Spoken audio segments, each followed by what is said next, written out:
ঢাকা বিশ্ববিদ্যালয় কেন্দ্রীয় ছাত্র সংসদ ডাকসু ও হল সংসদ নির্বাচনে প্রাথমিক তালিকায় স্থগিত হওয়া অর্ধেকের বেশি প্রার্থী মনোনয়নপত্র পুনর্বিবেচনার আবেদন করেছেন।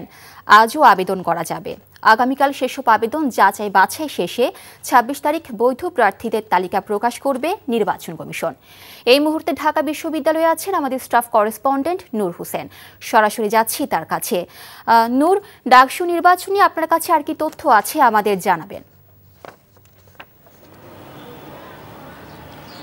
প্রার্থীদের যাদের প্রার্থিতা বা মনোনয়নপত্র স্থগিত করা হয়েছে বা বাতিল করা হয়েছে, প্রাথমিক যে তালিকাটি প্রকাশ করা হয়েছে সেই তালিকার থেকে তারা আজও আবেদন করছেন এবং আজকে ১১টা পর্যন্ত আমরা চিফ রিটার্নিং কর্মকর্তা যিনি রয়েছেন অধ্যাপক জসিমউদ্দিন, তার কাছ থেকে জানতে পেরেছি ৫ জন শিক্ষার্থী আবেদন করেছে এবং এখন পর্যন্ত মোট ২৮ জন শিক্ষার্থী তাদের যে মনোনয়নপত্র বাতিল হয়েছে বা স্থগিত হয়েছে সেটি পুনর্বিবেচনার আবেদন করেছেন এবং নির্বাচন কমিশনার বা চিফ রিটার্নিং কর্মকর্তা জানিয়েছেন আগামীকালকে তাদের যে মনোনয়নপত্রগুলো রয়েছে যারা আবেদন করেছেন তাদের যে আবেদনগুলো রয়েছে সেগুলো যাচাই বাছাই করা হবে। এরপর যদি দেখা যায় যে ভুলগুলোর কারণে বা যেই ত্রুটির কারণে তাদের মনোনয়নপত্র স্থগিত করা হয়েছে সেগুলো সংশোধনযোগ্য বা সংশোধন করা সম্ভব হয়েছে, সেক্ষেত্রে তাদের হয়তো আবারও চূড়ান্ত যে প্রার্থী তালিকাটি আসবে ২৬ তারিখ, যার পরে হচ্ছে ডাকসুর যে মূল নির্বাচনী প্রচারণা বা মূল যে নির্বাচনী আয়োজন সেটি শুরু হবে, সেখানে চূড়ান্ত তালিকায় তাদের নাম আসতে পারে এমনটি আমাদেরকে নির্বাচন কমিশনার জানিয়েছেন। তবে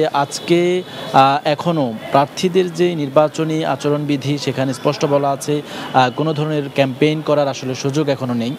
২৫ তারিখ পর্যন্ত কোনো ধরনের ক্যাম্পেইন করতে পারবেন না, ভোট চাইতে পারবেন না, ভোটারদের কাছে ওভাবে নির্বাচনী কোনো কাজে জড়াতে পারবে না। কিন্তু ২৬ তারিখে যখন প্রার্থিতা চূড়ান্তভাবে ঘোষণা করা হবে তারপর থেকেই সব প্রার্থীদের সঙ্গে ভোটারদের সঙ্গে দেখা করতে পারবেন, নির্বাচনী যে ক্যাম্পেইন, নির্বাচনী যে জনসংযোগ সেটি করতে পারবেন। তবে প্রার্থী যারা রয়েছেন তাদের অনেকের সঙ্গে আমাদের কথা হয়েছে, তারা এখনও বিভিন্ন হলে যাচ্ছেন, সেখানকার সাধারণ শিক্ষার্থী যারা রয়েছেন তাদের সঙ্গে কুশল বিনিময় করছেন এবং তাদের যে চাওয়া সেটি জানতে চাচ্ছেন। মিলিয়ে জানছিলাম ডাকসু নির্বাচনের খবর।